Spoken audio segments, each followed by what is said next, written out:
கர்த்தருடைய பரிசுத்த நாமத்துக்கு மகிமை உண்டாகட்டும். இந்த கால வேளையில் உங்களை சந்திப்பதில் மிகுந்த மகிழ்ச்சி. இந்த நாள் தியானத்துக்காக சிலுவை குறித்து தியானிக்க போகிறோம். எடுத்து வாசிக்கலாம். லூக்கா எழுதின சுவிசேஷம் 9வது அதிகாரம் 23வது வசனத்தை நாம் வாசிப்போம். பின்பு அவர் எல்லாரையும் நோக்கி,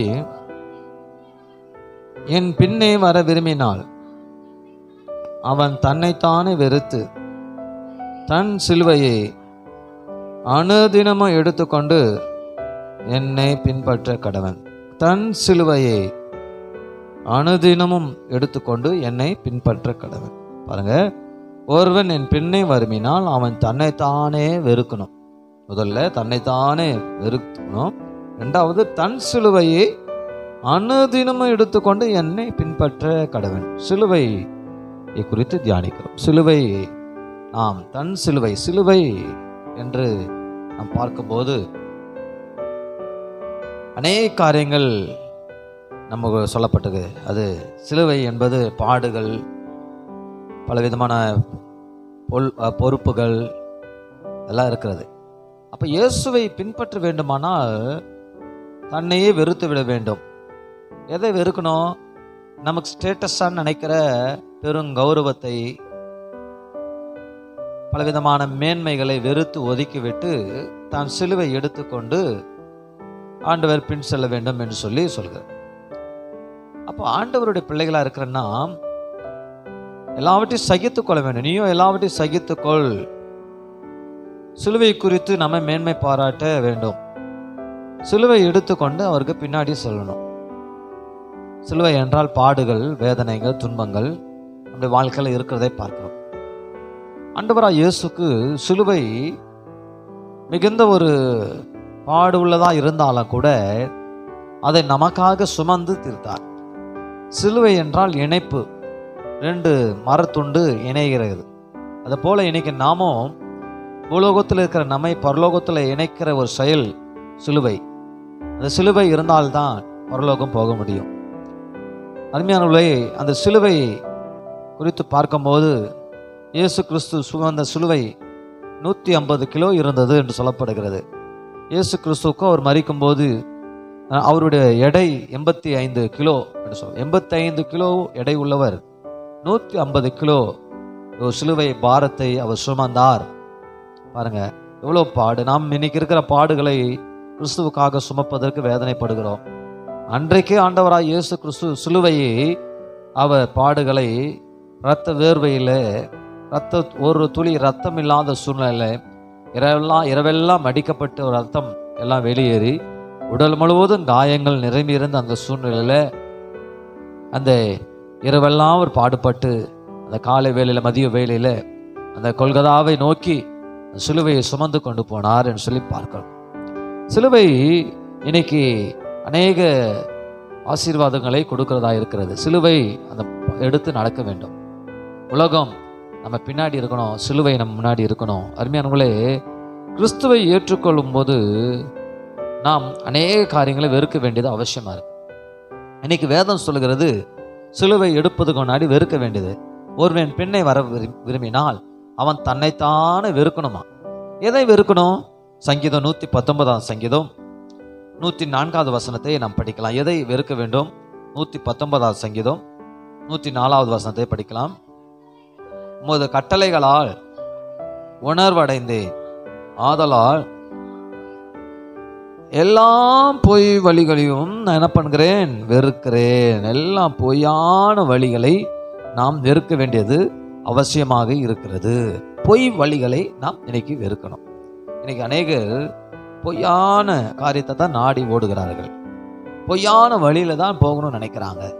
ஆனால் வேதம் சொல்லுது, பொய்யான வழிகளை நான் வெறுக்கிறேன் என்று சொல்ல, அந்த கட்டளைகள் உணர்வடைந்தேன், ஆதலால் எல்லாம் பொய் வழிகளையும் வெறுக்கிறேன். பொய்யான வழிகளிலே சென்று காரியத்தை சாதித்து விட வேண்டும் என்று சொல்லி பொய்யான காரியங்களை செய்கிறார்கள் இல்லையா? அதெல்லாம் நியாய தீர்ப்பு நாளிலே நம்மளை கொண்டு வந்து நிறுத்தும். இவைகளை வெறுத்து விட வேண்டும். 2வது, நீதிமொழிகள் 8ஆம் அதிகாரம் 13ஆம் வசனத்தை நாம் வாசிப்போம் என்றால், தீமை வெறுப்பது கர்த்தருக்கு பயப்படும் பயம். பாருங்களேன், தீமையே வெறுக்கணுமா? இன்னைக்கு எத்தனை பேர் நம்ம தீமையை வெறுப்பது? தீமை வெறுப்பதே கர்த்தருக்கு பயப்படும் பயம் என்று சொல்லி வேதம் சொல்லுகிறது. இன்னைக்கு தீமை மேல தீமை தான் நம்ம செய்கிறோம். தீமையை வெறுக்கலைன்னா சிலுவை எடுத்துக்கொண்டு நடக்க முடியாது. அப்போ நாம் சிலுவை எடுத்துக்கொண்டு அவர் பின்னாடி நடக்கணும்னா நாம் தீமையை இன்னைக்கு வெறுக்க வேண்டியது அவசியமா இருக்கிறது. பொய்யான வழிகளை வெறுக்கணும், தீமையான வழிகளை வெறுக்க வேண்டும். மூன்றாவதாக அதே நீதிமொழிகள் 28ஆம் அதிகாரம் 16வது வசனத்தை நாம் வாசிக்கிறோம். நீதிமொழிகள் 28:16.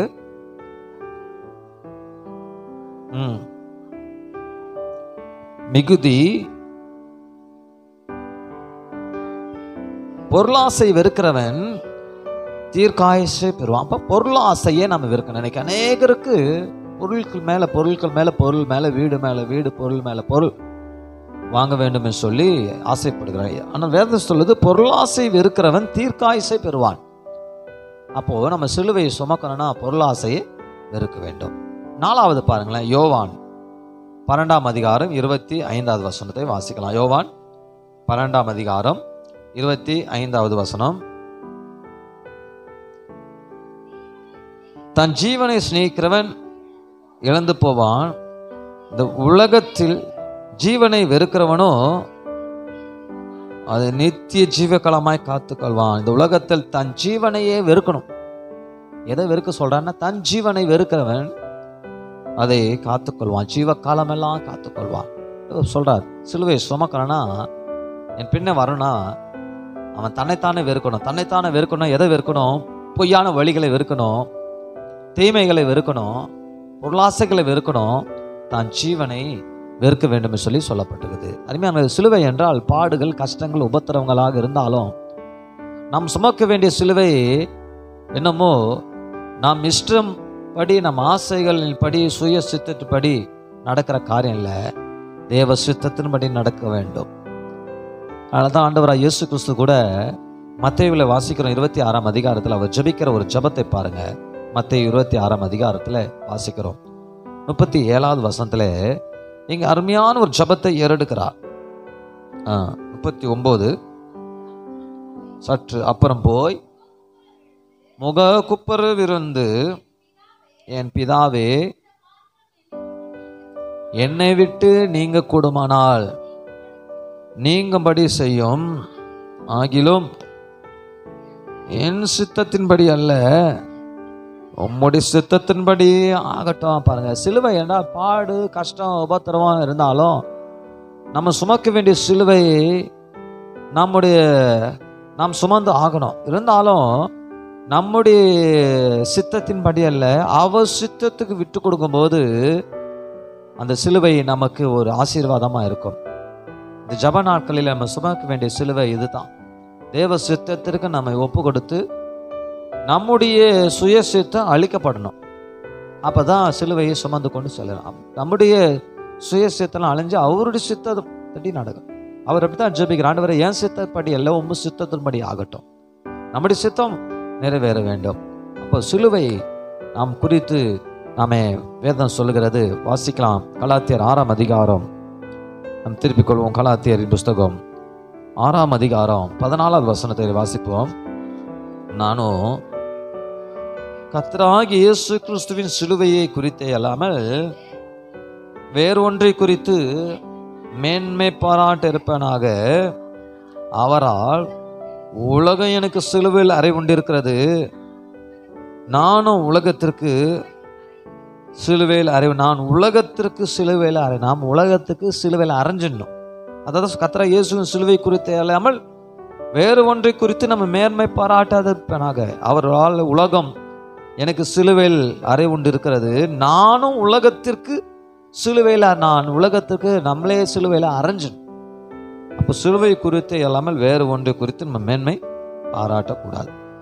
அதே 5ஆம் அதிகாரம் கலாத்தியர் 5:24 சொல்லியிருக்குது, கிறிஸ்துவுடையவர்கள்